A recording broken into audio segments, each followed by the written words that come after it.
pleasure to introduce to you the co-founder of CanSurmount, Dr. Paul K. Hamilton.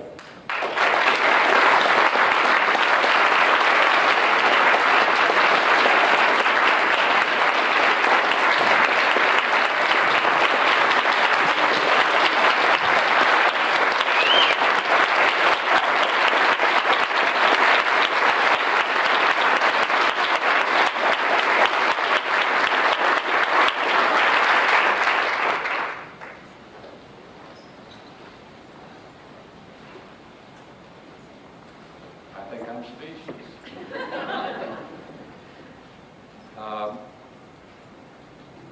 It was a couple of years ago, almost, I think next month, that I was asked Lynn to bring her. Don't you think it would be a great idea if we celebrated CanSurmount's 20th anniversary next year? This was '92. And she was ambivalent about it. She thought it might be a good idea, but I said, you know, I think that would you be willing to be the guest of honor if we do have a celebration? And at that time, I was thinking about a banquet. And so she thought it over, and she said, no. She said, I don't want to be the honoree. Well, that deterred me for about 24 hours. And then my imagery started working, and I started thinking about it, and I was having breakfast with Ron Goodwin and Dick Walker over at the, what's the name of that restaurant? The Flying And I asked Ron if he'd be willing to chair the committee for organizing this, and Ron agreed, and I'm sure he's regretted that agreement many times since then. But Dick Walker was involved in it too. I am really, I can't express my delight, my ecstasy, my enthusiasm, my pride, and my humility in seeing all of you out here tonight. It's really a very special evening and 2 days in my life. The networking that's occurred at the conference is, I think, what CanSurmount is all about. One of my favorite authors is Henry Nowlings. Julie Sandling was a student of his at Yale, weren't you, Julie? Julie is not here, I don't think. Yeah, I'm right here. Oh, sorry, weren't you a student there? Yes. Yes. In one of his books, Nowlings writes, Celebrating Life. When we speak about celebration, we tend rather easily to bring to mind happy, pleasant, gay events, festivities, in which we can forget for a while the hardships of life and immerse ourselves in an atmosphere of music, dance, drinks, laughter, and lots of cozy small talk. But celebration in the Christian sense has very little to do with this. Celebration is possible only through the deep realization that life and death are never found completely separate. Celebration can really come about only where fear and love, joy and sorrow, tears and smiles can exist together. Celebration is the acceptance of life in constantly increasing awareness of its preciousness. And life is precious not only because it can be seen, touched, and tasted, but also because it will be gone one day. When we celebrate a wedding, we celebrate a union as well as a departure. When we celebrate death, we celebrate lost friendships as well as gained liberty. There can be tears after weddings and smiles after funerals. We can indeed make our sorrows just as much as our joys a part of our celebration of life in the deep realization that life and death are not opponents, but do, in fact, kiss each other at every moment of our existence. When we are born, we become free to breathe on our own, but lose the safety of our mother's body. When we go to school, we are free to join a greater society, but lose a particular place in our family. When we marry, we find a new partner, but lose the special tie we have with our parents. When we find work, we win our independence by making our own money, but lose the stimulation of teachers and fellow students. When we receive children, we discover a new world, but lose much of our freedom to move. When we are promoted, we become more important in the eyes of others, but lose the chance to take many risks. When we retire, we finally have the chance to do what we want, but lose the support of being wanted. When we have been able to celebrate life in all these decisive moments where gaining and losing, that is, life and death, touched each other all the time, we will be able to celebrate even our own dying because we have learned from life that those who lose it can find it. I know that you are aware, but I want to make you even more aware, that you wouldn't be sitting here tonight celebrating life, celebrating the human spirit, if it wasn't for a person sitting in front of me here, Lynn Ringer. I can't conjure up enough of words to really express how Lynn was the catalyst and was the magnet and was the authentic person that made CanSurmount what it is today. I could go on and on about Lynn and what devotion, commitment she had to CanSurmount. I am deeply grateful to her for her gift to me in making CanSurmount a reality, a vision to reality. And even though she is no longer associated with CanSurmount directly, she still is in spirit. And of course, after her CanSurmount reign, she became active in Quad Life Wellness Community and remained with it for about 5 years. Lynn, I'd like for you to come up here and let me award you. First,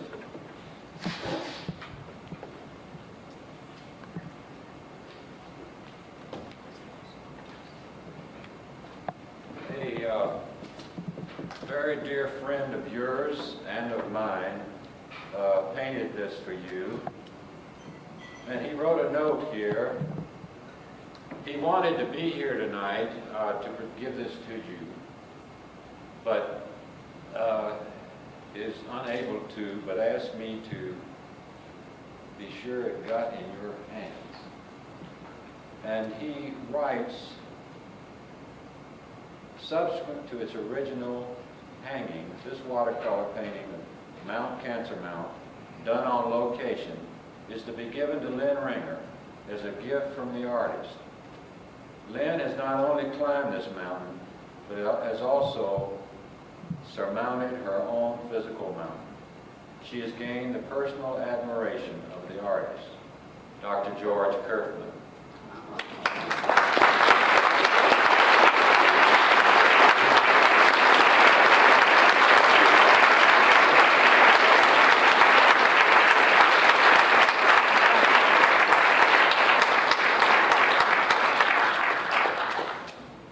George George is not the easiest person to sell on a project, and I had lunch with him one day and buttered him up and told him I wanted him to paint a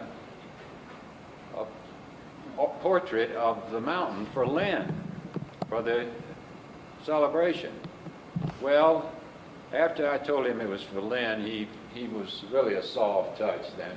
So, much to my surprise, the next day he was going up to Vail, so he came back over to Summit County from Vail and sat down and painted this in one sitting.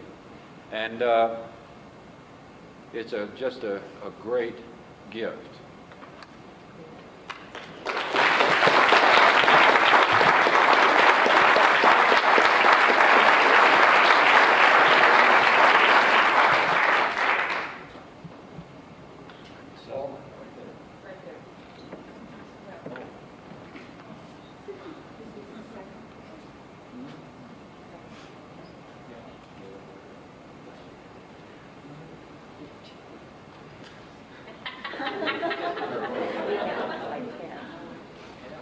Lynn, come back up. You know, we're not through with you yet. This is the official CanSurmount gift to Lynn from the celebration committee. This painting was done this summer by Dr. Bruce Payton. Bruce, would you stand and let everybody see you?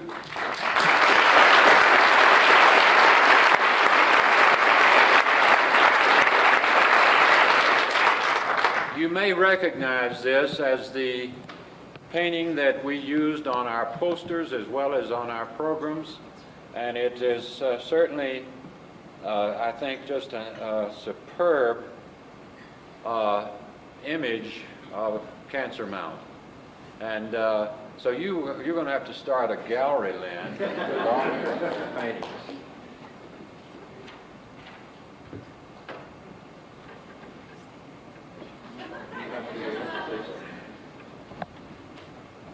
Well, thank you all very much.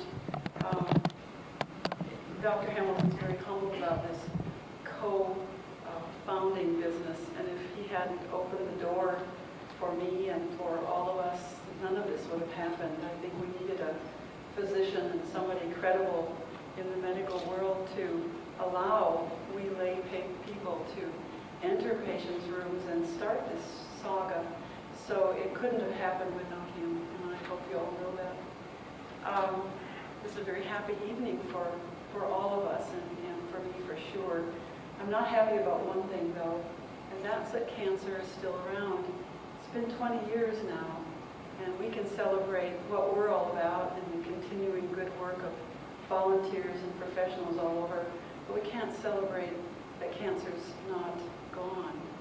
So I hope in another 20 years, maybe that will happen, and I just want to thank you all for continuing your work and continuing to reach out to everybody. Thanks for this evening.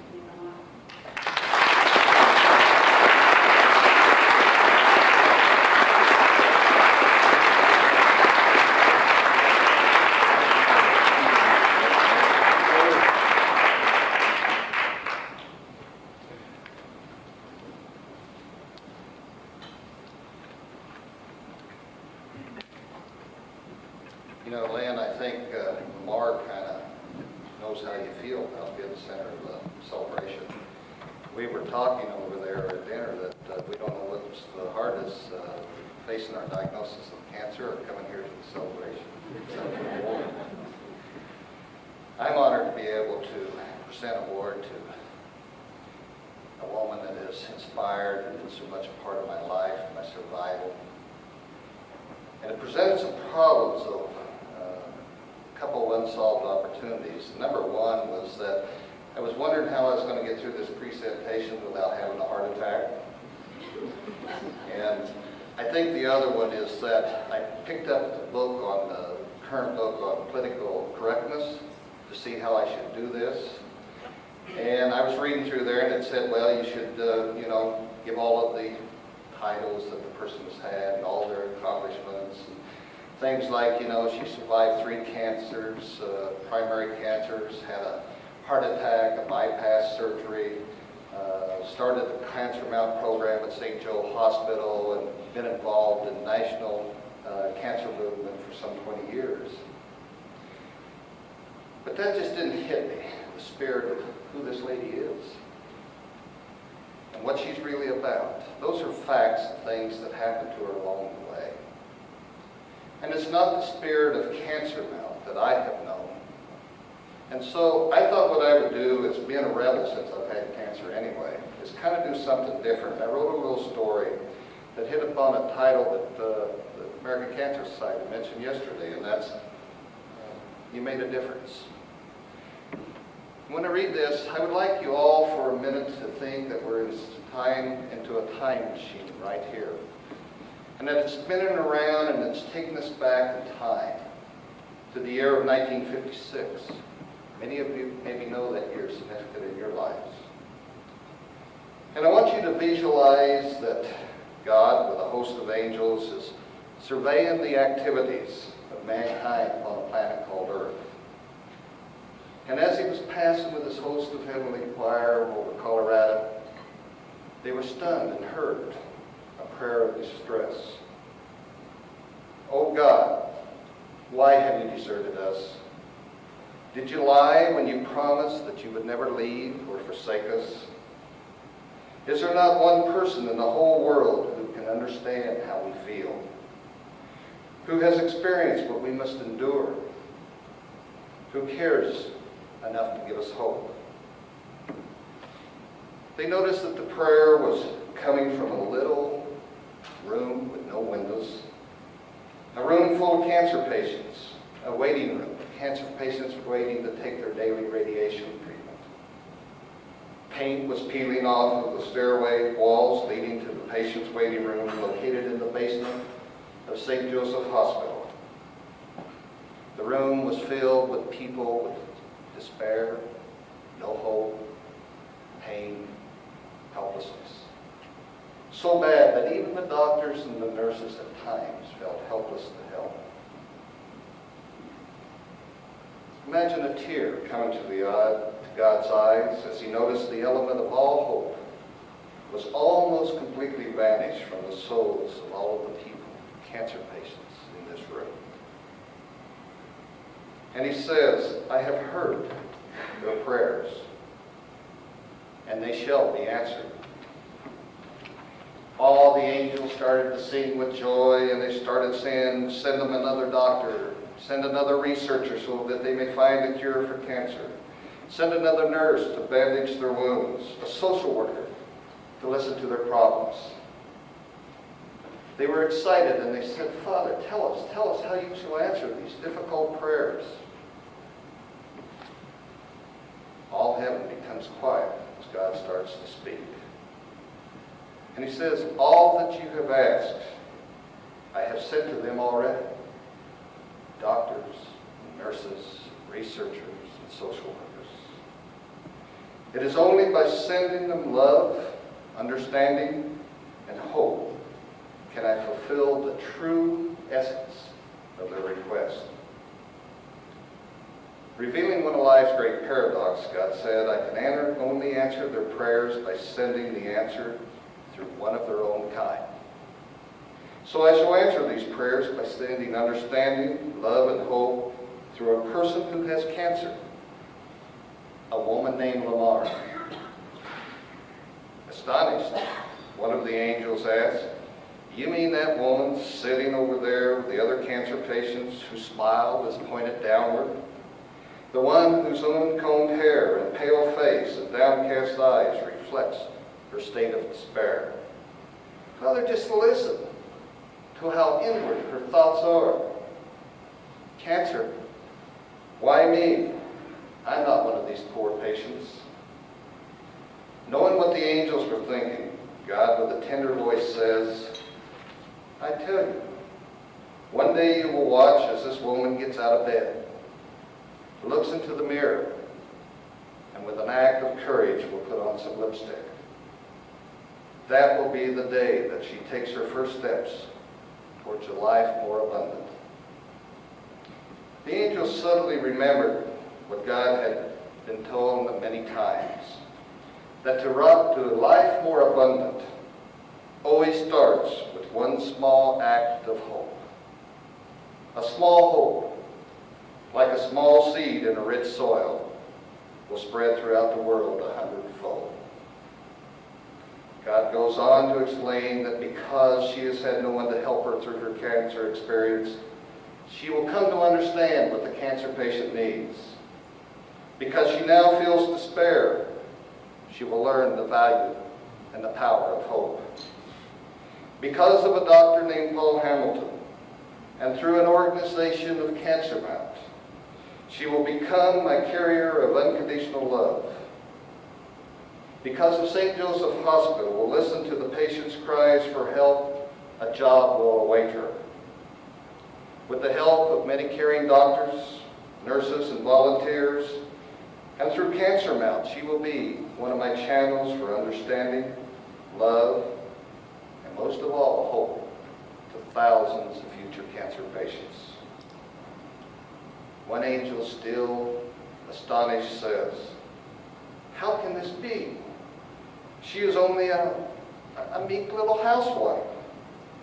And you know, Father, she has to endure cancer 2 more times. She has to go through bypass surgery. She will be misdiagnosed. She has no advanced degrees. You're not even going to spare her from all the hurts that all mothers must endure.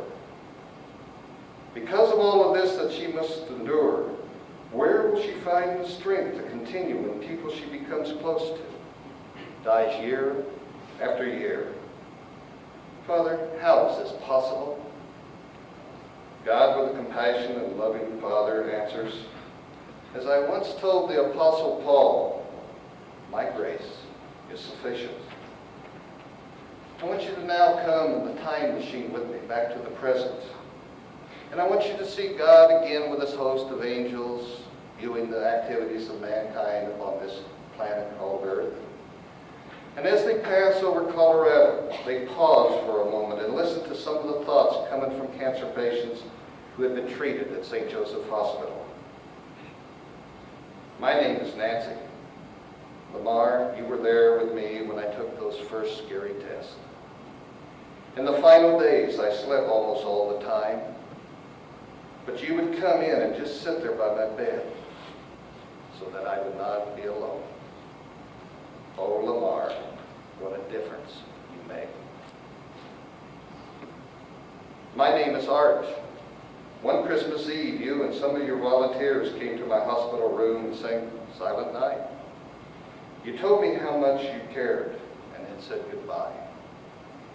I died in peace 3 hours later. Oh, Lamar, what a difference you make." We are the many cancer patients from the small and rural communities of Kansas, Nebraska, and Wyoming. We came to this strange city, to this scary hospital, not even knowing the doctors who would treat us. Lamar, you helped us in many special ways. We found understanding and hope through your CanSurmount programs and love from your volunteers. Oh, Lamar, what a difference you make. Lamar, we are your volunteers, past and present. Many of us alive today because you took the time to care. Some of us have moved on to other things, but none of us will ever forget how you were always there when we needed you, how you encouraged us to live each day to the fullest, how you held our hand when we needed to cry. You give us hope when all things seem hopeless, and how you gave us your unconditional love. Look here, Lynn.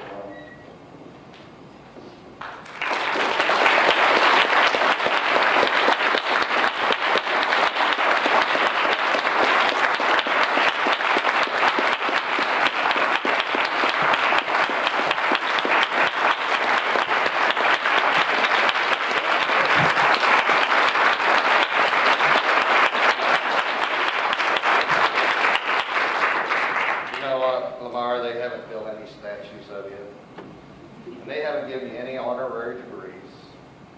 And there's not a lot of theologians that's coming and asking for your advice. But we know that through CanSurmount, God sent you to us as an answer to some of our prayers. But most of all, by your actions, not by your words. You have let us know, each one of us, that in our own time, in our own way, that we too can be channels of understanding and hope. We'd like to dedicate this to you.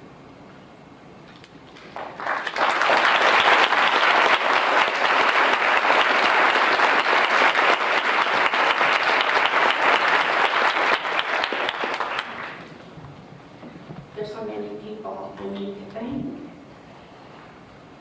I guess first, thank God. Second, I need to thank Paul, Lynn, my mentors, who introduced me to a new way of living many years ago, and put my values in perspective. I need to thank St. Joseph Hospital for being sensitive to the human needs of patients as well as to their medical needs, and having me come on board to do our thing. I need to thank my medical advisors, Dr. Jack Scholes,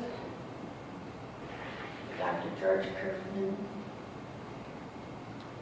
for making me an integral part of the health care at St. Joseph Hospital. I need to thank my best friend and the wind beneath my wings, my husband.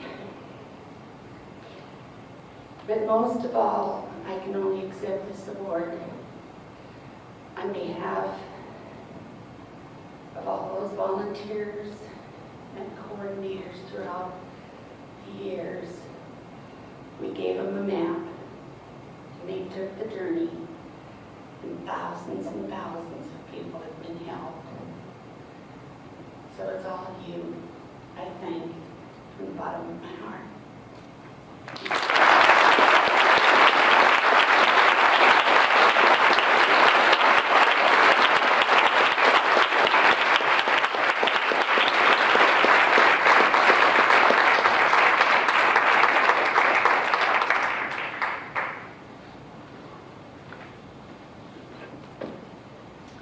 As you have seen this evening, and as many of you have known, Esther Robbins was simply a remarkable person. Her capacity for caring and her boundless energy for doing ended only with her death in September of 1987. In her CanSurmount years, she literally helped thousands of fellow patients and guided her country of Canada to improved cancer patient care throughout the provinces, and a remarkable achievement. We pay tribute to her tonight for her enormous contributions to the patient volunteer movement, new then in that country as it was here. Murray, Esther's husband, is here with us, as are a whole bunch of Canadian folks, which is just wonderful, I believe. And he's here to accept this tribute from us to her. And we give this, Murray, and all of you with our genuine thanks and greatest respect.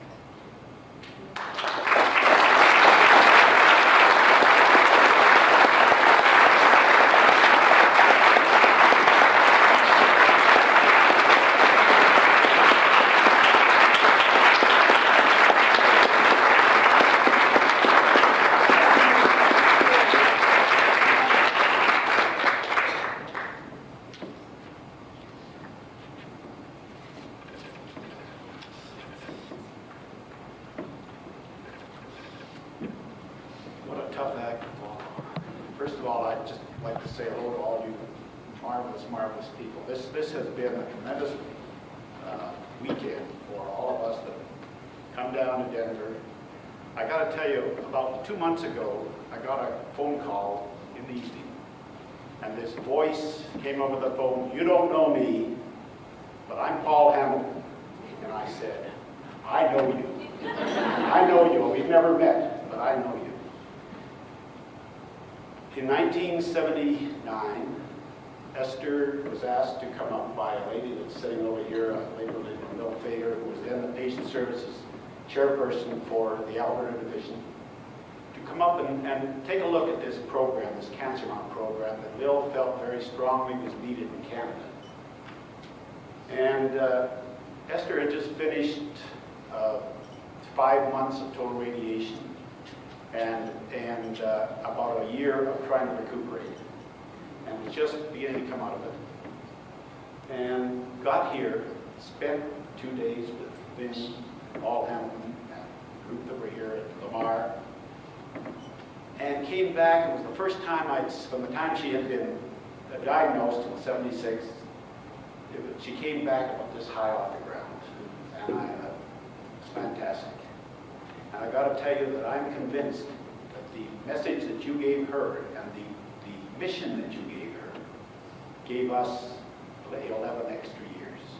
Because our diagnosis and we were told that we had probably a year and a half, and we had 11 and a half marvelous years. So I've got to thank you on behalf of my family, myself. I can't thank you enough. And to be here with you, to finally actually meet you face to face is a thrill. I've maintained my interest in the CanSurmount program, and that too is something I'm very grateful for. As those of you know that are involved, and I guess that's all of us, the hugs and the bonding and the relationships that we receive in working, doing the mission that CanSurmount gives us is invaluable. We are the receivers. We're not the givers. I think it's tremendous, and I thank you for that as well. I would also like to thank those of you who organized this tremendous weekend. I think I speak on behalf of all of us from Canada, and we've got quite a group here. And obviously to Lynn and Paul and Lamar and all of you who have done so much to work for the CanSurmount movement. I know that Tess is really here with us. You saw her there, and I have no problem watching her narrate that film. I use it for training, and I find nothing but pride there. She's with us.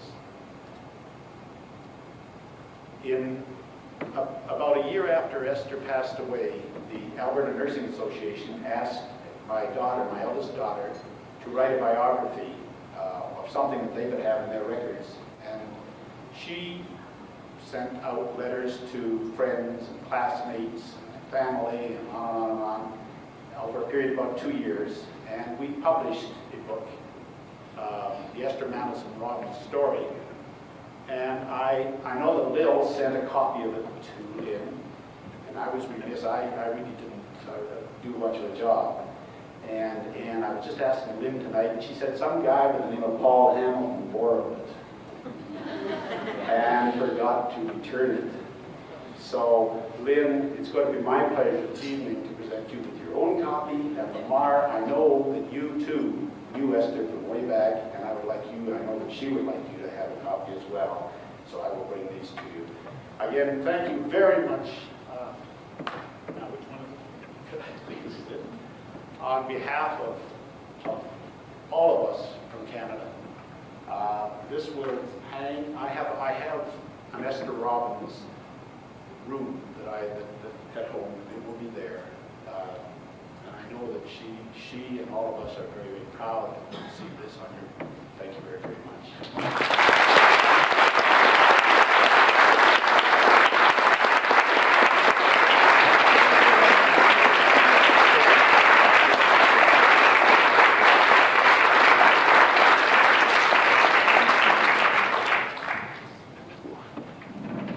I too am very honored to be here to present the award to Garnet Meachuk's family. Garnet was truly a lover of life. it really heightened my sense of joy and appreciation to be sitting next to Brad tonight. And I did not know until tonight that Garnet did indeed know, a month before she died, this past April, that she would be receiving this award. When I think about Garnet, one of the first things that comes to my mind is the fact that she considered her cancer, as far as I could tell, nothing more than an inconvenience in her life. She truly, and I think I said this, was a lover of life and engaged in life. One of the things I always remember about Garnet are her trips to Las Vegas. In fact, there are a couple of things about Las Vegas. Number one, on one of her trips there, she sat next to a man, her seatmate, who happened to be a cancer researcher. And of course, Garnet lived 21 years after she was diagnosed. She was initially diagnosed, went 10 years before she had recurrence, and then, as I understand from Brad, lived another 11 years beyond that recurrence. And of course, she got to telling the gentleman about this, and he said, well, you're an article. He said, somebody should publish you, because nobody ever lives that long. Well, obviously, the man probably wasn't associated or familiar with CanSurmount, because very often this seems to be the rule rather than the exception. But at any rate, one of the other things I remember about Garnet is the fact that this was what I remember her telling me. She was just getting ready to board her plane coming from Las Vegas to Denver one morning, stuck one more dollar a quarter in the slot machine and won $5,000 on the slot machine. So this lady did know something, not only about life and about love, but she also knew, I think, a great deal about that inner control, that ability to reach goals, and that the determination. I'm the one speaking tonight, but these are the composite remarks of Dot Scrimger and Kelly Mack and myself, who all worked with Garnet at Porter. Garnet worked as the CanSurmount coordinator at Swedish for 5 years and then was at Porter for 15 years. She was one of the early volunteers. But Dot was sharing with me when we were talking about these things that Garnet had taught her a great deal about how to mother, and especially mother boys, because Dot's oldest child is a son. And she was a fierce lioness when it came to those boys. She was very protective. And I guess that's the piece that I'm trying to articulate, is the fact that there was so much in her that gut stood out. I don't know any other word. She got the boys raised. She saw her grandson born. She accomplished a lot of the things she wanted to do before she died. And so it is with a great deal of honor and respect that we will present the painting tonight to Brad. And Brad, would you come up here? But I would also like for the rest of the family to stand up. Scott, and then there's Robert and Shar. Please stand. Robert and Shar are the parents of Brady, whom she said she would not die until she had a grandson. And then Dina Ahrens is Brad's significant other. And this is the Michuk family that's here tonight.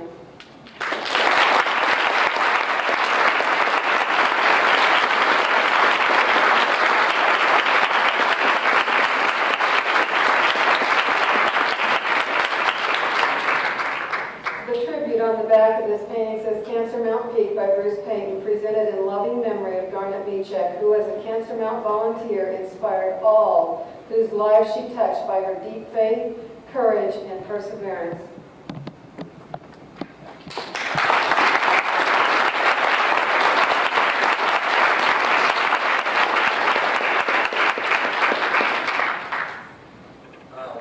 I'm not very wordy and it's a little bit difficult.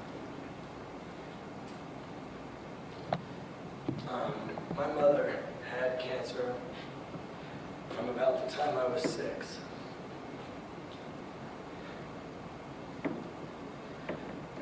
But the thing I remember most about her through all those years is her smile, her strength, and her giving.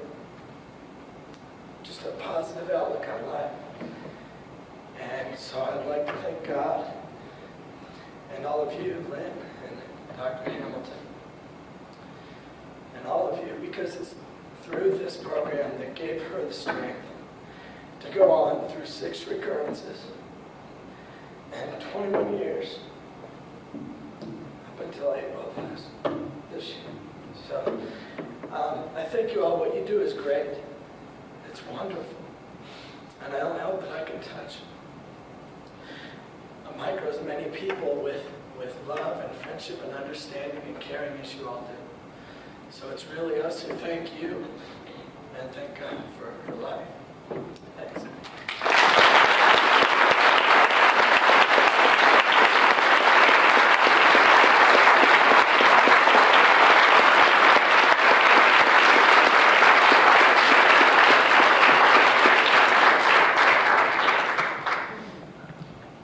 My name is Ron Goodwin. I have the pleasure, and have had the pleasure, for the last year or so, working with Paul and a wonderful group of people called the Celebration Committee. And it's getting late, but we do have one more thing to do, and that is to have some of those dear, sweet people come up so that you can see them together. And I'm going to ask each of them to come up as I call out their name. Maybe we can hold the applause until the end, and then when they're all up here, we'll do one more thing. So we can start with you, Debbie. Debbie Beatty, come on up. It's a woman that we would have never, ever been here without. And it's just wonderful amount of energy and love and support. Jean, you will be coming up last, I think, but you'll be with us. Sue LaRue, please come up and join us. Claire Childress, and if I miss someone, just continue to come up and I will see you as you come up as I'm sweeping around the room. I think Priscilla has had babysitting problems and had to leave. Kate Lutz, the program chair. Is Al still here, Al Goldberg, or did Al have to leave? Okay, if we can continue to go around, I'm probably going to need a little bit of help. Ida is here in front. Ida Sansuzi, please come up. Dr. Bill Nelson, Kay Bravansky, of course Jerry Bork, come Jerry, with the guidance and wisdom of people that you've seen performing throughout the whole committee. You know how much fun this has been through the whole session. Betty Lou Carpenter, Jenny Vance. Who else am I missing? I think that's, there were lots of other people. Your wife? Mary, yes, Mary Goodwin. One of the wisest things I've ever done is I put Mary in charge of the money for the program, and that's been wise. And of course, Dr. Paul Hamilton, please come up, and Jean, if you could come up now, I appreciate it. Paul mentioned the breakfast that he and Dick Walker and I went to. I didn't tell you about another one of our conversations. Dick, as you all saw at lunch, has been on 11 of the hikes, and Paul's been on about 11 of those hikes. I'm a newcomer. I started, my first year was in '87, and since then I've been on 6. And a few years back, Dick and Paul and I did the last part of the climb together. A set of memories that will stick with me all the time. And Paul very wisely, in these days, goes about 50 feet and stops, checks his blood pressure, and catches his breath. And I've learned a lot of things from Paul, and one of them was I stopped with him because it gives me a good excuse to be there, to be able to make it there to the top.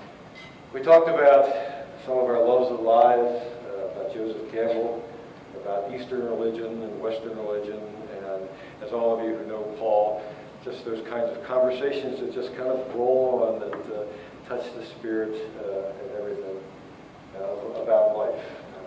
Unpredictable, always visionary, always out there for all of us. And I'm not going to carry on, but we do have a few words to try to capture, and it's let me read it. Dr. Paul K. Hamilton, husband, father, grandfather, doctor, scientist, healer, skier, hiker, trekker, biker, rollerblader. That's new, if most of you don't know that in the last few years. A catalyst, visionary, nurturer, man who remembers names, builder of community.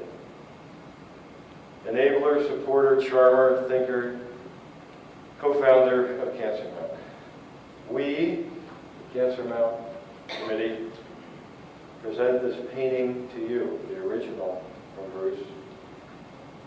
On the 20th anniversary, pay thanks for leading us all ever upward on our spiritual journey.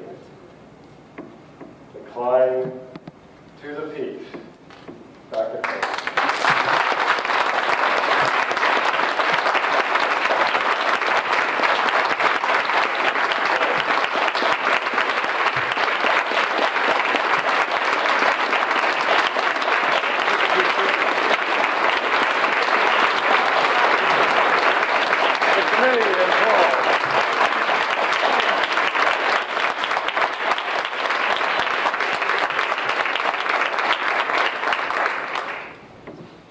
Ron, you forgot one very important adjective, or maybe it's a noun. Procrastinator. It's been a real fun working with this group for the last 18 months, since April of '93. And there have been peaks and valleys, but been more peaks than valleys. I have a special award to make tonight, and this is the last award. Jared Wright, where are you, Jared? Come on up.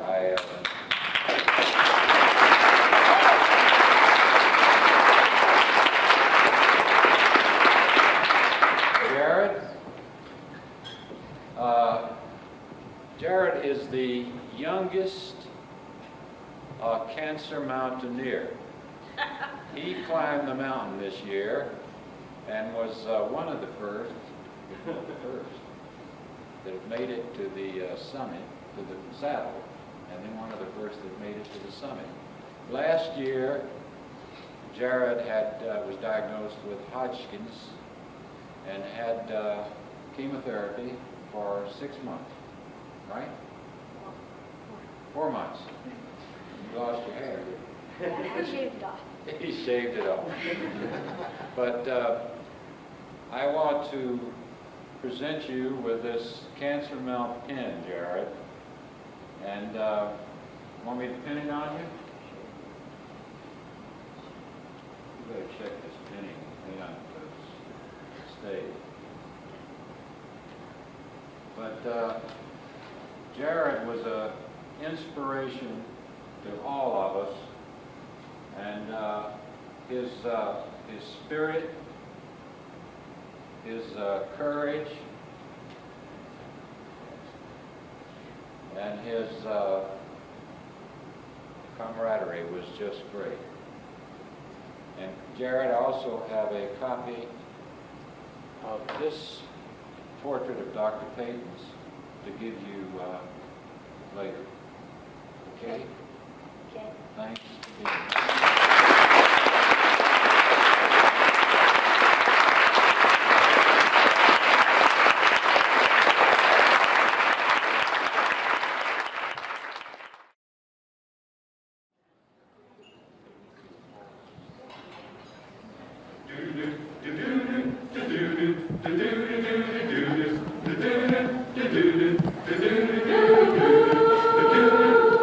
It's all standing alone, without a dream in my heart, without a love of my own. Blue moon, Just what I was there for. You heard me saying my prayer for someone I really could care for.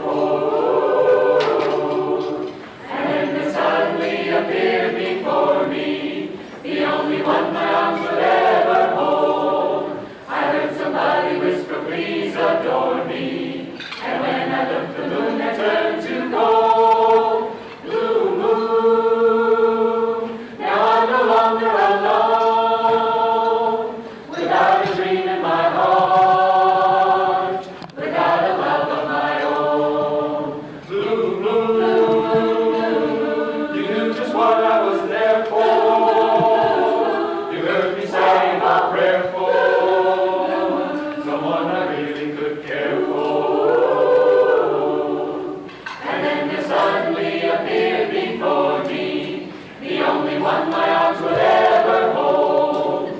I heard somebody whisper, please adore me, and when I looked, the moon had turned to gold. Ooh, ooh, ooh, now I'm no longer alone, without a dream in my heart, without a love of my own, without a love of my own, without a love of my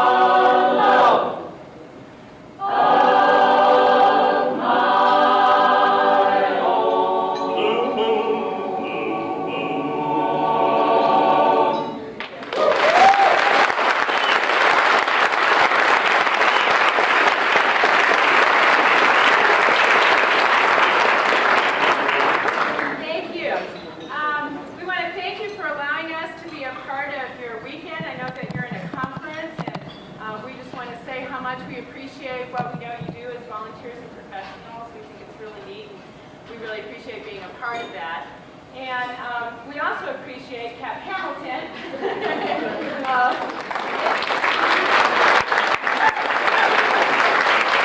Just at the stove at the end of that. And his father, Dr. Hamilton, who has been a great supporter of the Last Note Singers, and we've sung in several of the Twilight events, which he's been the co-founder of. And so we really appreciate being part of all of your energy and that sort of thing. Our next song is going to be A Gift to Be Simple. And then we're going to be doing Sunny Side of the Street.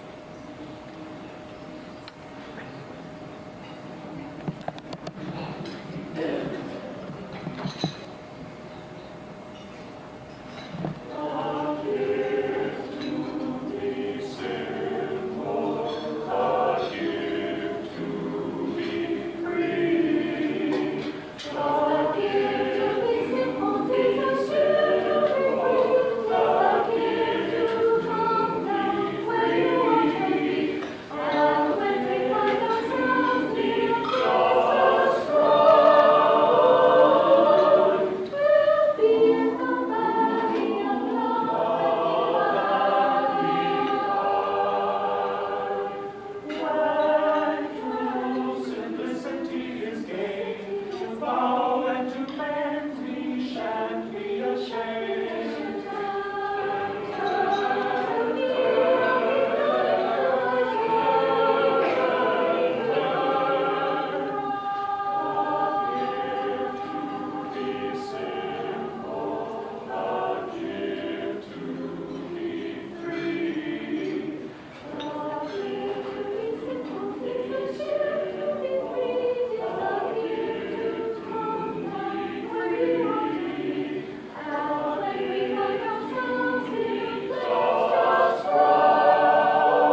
Sunny side of the street.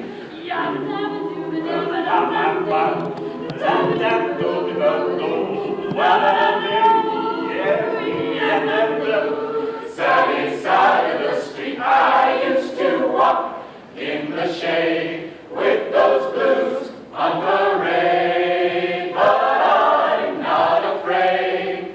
This rover crossed over. If I never have a cent, I'll be rich as Rockefeller.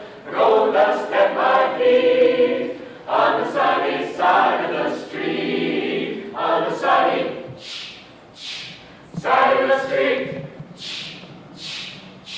Yeah.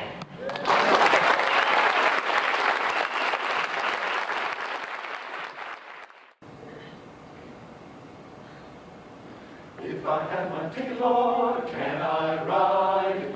If I had my ticket, Lord, can I ride? Oh, If I had my ticket, Lord, can I ride? Ride away to heaven in the morning. I heard the sound of the gospel train. don't you want to get on board? Yes, that's my aim. Standing at the station and I'll patiently wait. Oh, the train that's coming and she's never late. If I had my ticket, Lord, can I ride? If I had my ticket, Lord, Can I ride? Oh, if I had my ticket, Lord, can I ride? Ride away to heaven in the morning. Oh, to be ready when the train do come. Can I ride? I got my ticket and my work is all done. Can I At the station for that heavenly side. Time to get on board or you'll be left behind. If I had my ticket, Lord, can I ride? If I had my ticket, Lord, Can I ride? Oh, if I had my ticket, Lord, can I ride? Ride away to heaven in the morning. Can I ride? can I ride? Oh, Can I ride?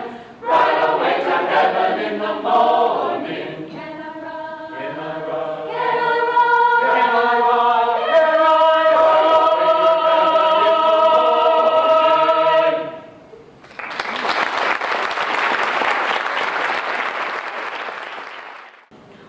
This is an audience participation song. We need you to all help us, starting out like this.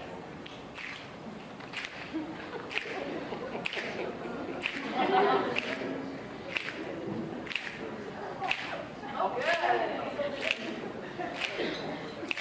Some people say the man is made out of muscle. No man's made out of muscle and blood. Muscle and blood and skin and bones. A mind that's weak and a back that's strong. You look 16 tons. What do you get? Another day older and deeper in debt. St. Peter, don't you call me 'cause I can't go. I owe my soul to the company store.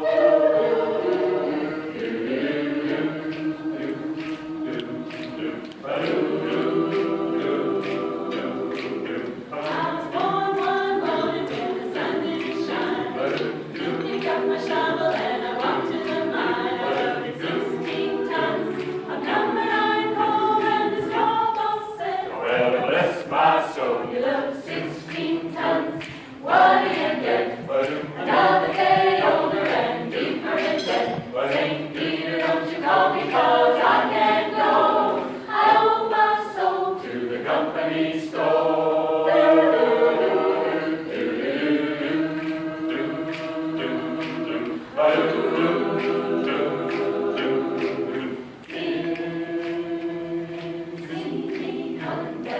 Step aside. A lot of men didn't, a lot of men died. One fist of iron, the other of steel. If the right one don't get you, then the left one will. You load 16 tons, what do you get? Another day older and deeper in debt. St. Peter, don't you call me 'cause I can't go.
won't you make some rag? Just change that classical nag to some sweet, beautiful drag. If you will play from a copy of a tune that is choppy, you'll get all my applause. And that is simply because I won't listen to rag.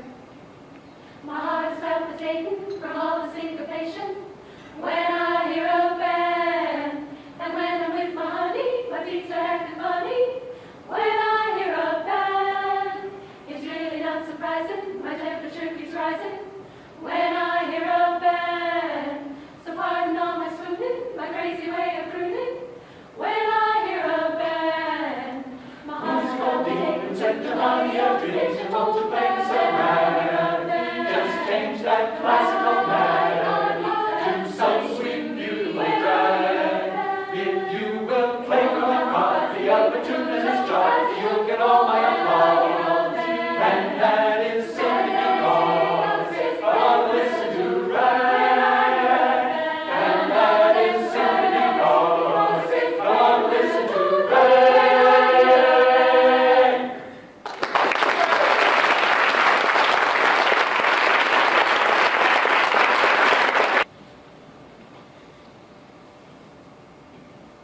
when this old world starts getting me down, and people are just too much for me to face.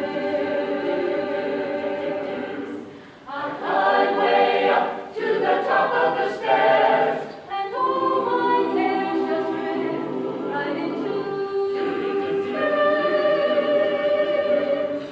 On the roof's the only place I know.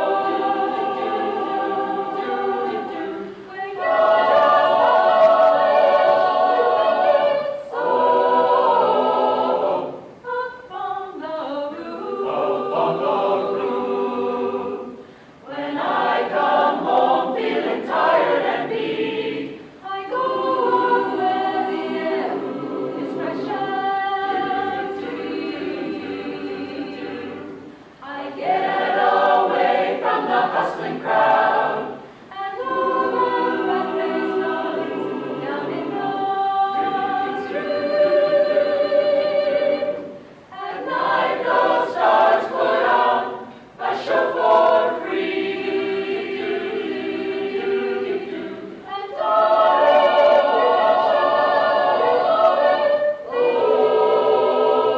I keep telling you that right smack dab in the middle of town, I found a paradise that's trouble-free.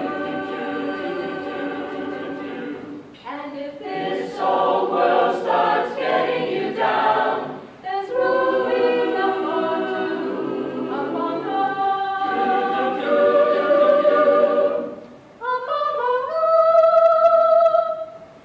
Come on, babe. Come on, baby. Upon the roof. Come on, babe. Come on, baby. Upon the roof. Come on, babe. Come on, baby. Upon the roof. Come on, babe.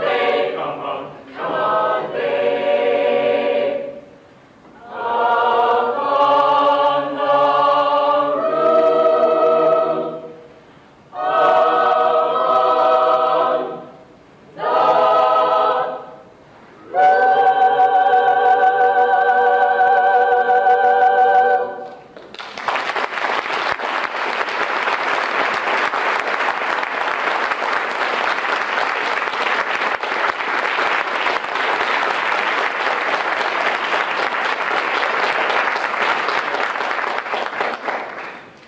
The Last Note Singers, we are a volunteer group. We all just come and sing on Tuesday nights, and so if you're looking for a place to sing, please talk to us afterwards. We also obviously go out and sing, so if you need anyone to sing, come up and talk to us afterwards. At this point, we'd like to thank one of the most important people of our group, and that is Jane Templeton, our director.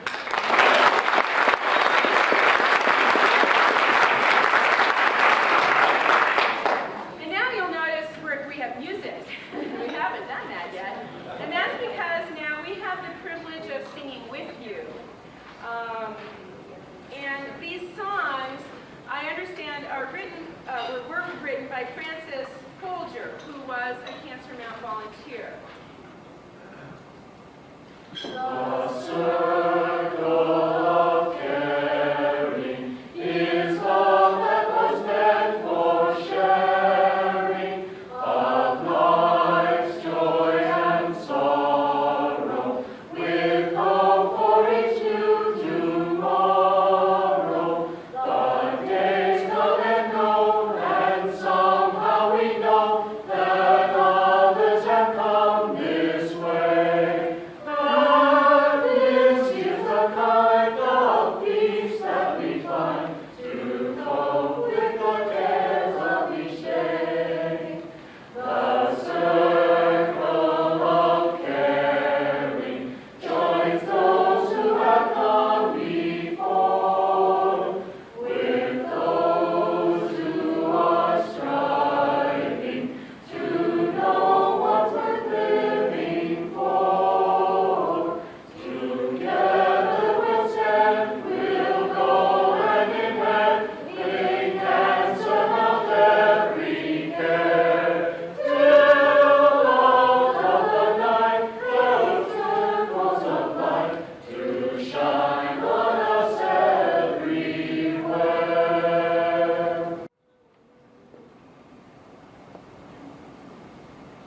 This is a way of loving, a way of life we need to share, a tuning in to the hearts of others in such a way that they know we care. We listen in to hear God's bidding. We ask for grace and a heart that's true to find the joy in a way of loving that comes to us when God's love shines through.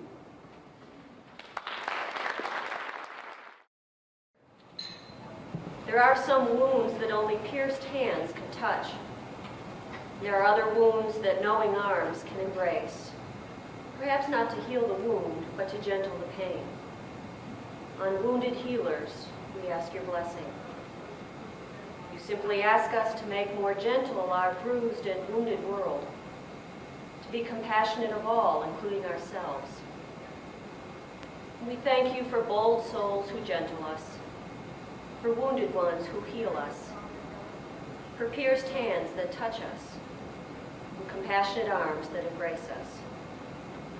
Smile now upon our healing, our healers, our helpers, our wholeness, and this meal, as we smile and whisper, thank you and amen.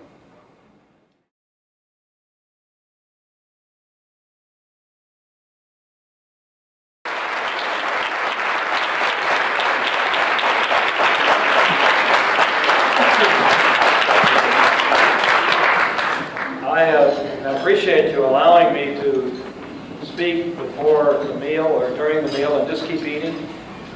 Dee and I have one more event. We had a debate this morning in Greeley, and then we have been 1, 2, 3. This is the 4th event since then. We got one more to go. And yeah, it was an interesting day, and you can read about that tomorrow. I don't want to talk about that. I want to talk about why you're here. I've known Paul Hamilton forever. We all have. Yeah. And I just want to say, I don't know if I've met a finer human being in my life. This is really one fine man. He is a real dear friend of mine, and I have never known him to have a mean-spirited thought. I can't say that about so many people, and I am absolutely in awe and in appreciation of the work that Paul has done in this whole area over a period of time. I've learned a lot from Paul Hamilton.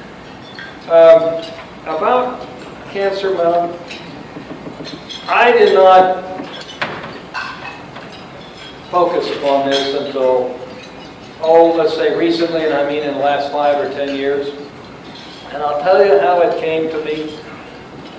When I first, it was 8 years ago, when I first ran for governor, there was a young lady named Melanie Vogel, who was a part of our campaign. She was a very interesting person. She was, some would say, a little bit crazy, but she was wonderfully crazy. She just had a great spirit about her. She was a very important part of the campaign, and she was a lawyer. She had cancer, and it was a very serious and possibly terminal case of cancer.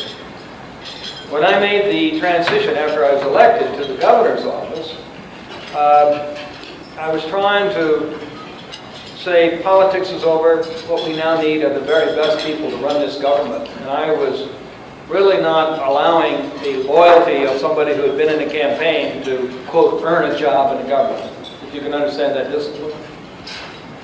And I had not, therefore, considered Melanie as a person that I would hire.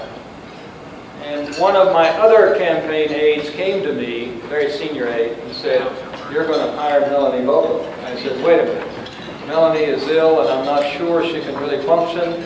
And this person said, "Melanie is ill, but she can function, and she's a very high performer, and she deserves this because of her talent, and does not deserve to be blacklisted because of this illness." And I said, "Okay." And we hired her. Melanie was a wonderful person. She would write opinions.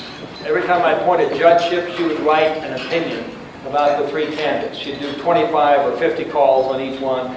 And every once in a while, her opinions were so hot, we'd take it back to Melanie and say, "Melanie, this is a governmental agency. Anybody can come and get any of our documents on a request. You can't put that kind of language in a publication." She was that kind of a spirit. Well, Melanie's illness developed. And she lived up above Boulder, alone.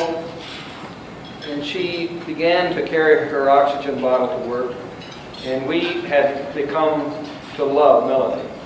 And so a group of us began to form around Melanie, which was really a hospice group. It was about 4 of us maybe in the governor's office and 3 or 4 outside. And it came a time in which we needed to move Melanie in closer to the office because it was difficult for her to commute from Boulder. So some of us got together and found a home, a little home to rent nearby, near the governor's office in the Capitol, and we helped Melanie move. And Melanie continued to work with us. And then in the last week or 2 of her life, we began to take turns being with Melanie in a hospice relationship. And I really grew from that experience. I had never done that. And I had to be talked into it, quite frankly, by staff members saying, "Governor, you need to do this." And a governor has a lot of demands on his time, and I liked Melanie, I loved Melanie, but I was talked into the hospice. And I tell you, what a wonderful learning experience that one was. And I began to watch this person die with her friends around her. And I tell you, it was something that I got an awful lot more than I ever gave. Well, then something occurred when I began to be in Melanie's presence in her home.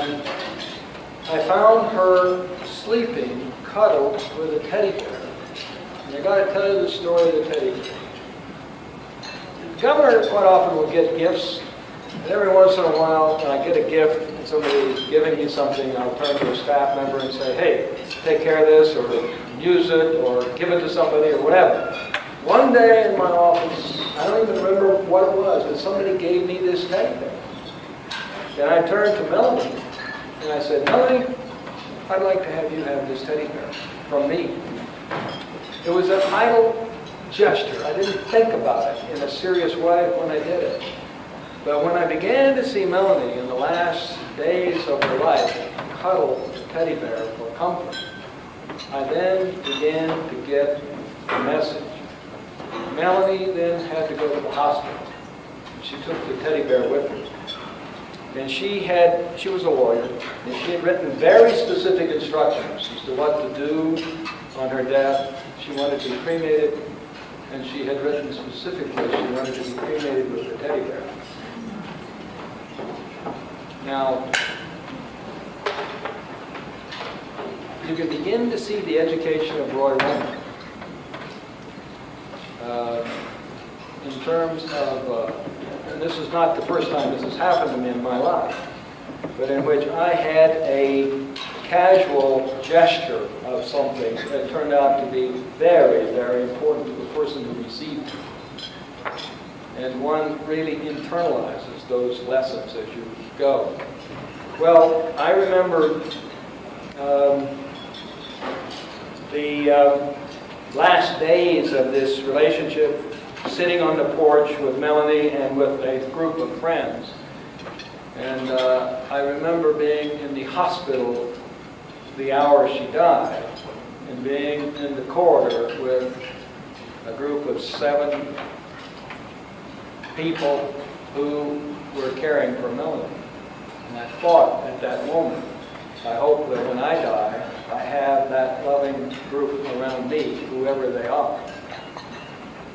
Now, to finish the story, one of the jobs that Melanie had was to arrange trips. We call them domes on the range. When the governor's office goes out and visits a city for a day, Melanie's job was to arrange those.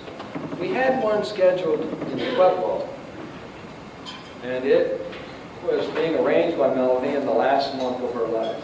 2 days after she died, this office, about 17 of us, showed up in Pueblo. And there's an old country cafe down there. It's called the Country Kitchen. And it's really a country cafe. It's got an upstairs. We went up in the upstairs and had this table for 17, and we were just for lunch because we were in the middle of this visitation of Pueblo. And what happens during our lunch but a rubber dancing chicken comes out and does a dance for us. This was Melanie Gold. She had arranged that prior to her death. You got to know Melanie to understand that. Now, to finish the story, the Country Kitchen is a stop for this governor's office anytime we're in Pueblo. They have the best coconut pie you've ever tasted. And there is a laughter that always has the spirit of Melanie. Now, there is a kind of an episode in my own life in which I learned a great deal. It helped me understand what death was in a better way, but most of all, it helped me understand community and what community really is. Now, let me turn to another one. I had another person in my office with the name of Joel Cohn, who was a lawyer also. And Joel left my office and went to work with a law firm downtown, but he also had terminal cancer. And I was involved in a recurrent visit with Joel in the last weeks of his life. And I saw in another circumstance a very young family deal with this disease and to deal with the support of friends and community. So I'm going to finish. What's my point of telling these two stories? It's just that it was a way in which I learned a great deal about what you are all about. And it had a very profound effect upon me because there is no way, I think, better to appreciate life than to look at death and to see it as the bookend within which life exists. Those experiences and some others have caused me to read a good bit about it. There it goes again. I'll call you back.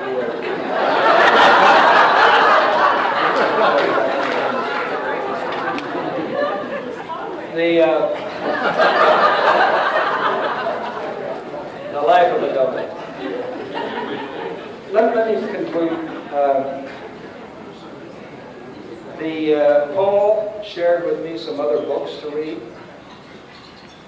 and I passed some of those on to other people.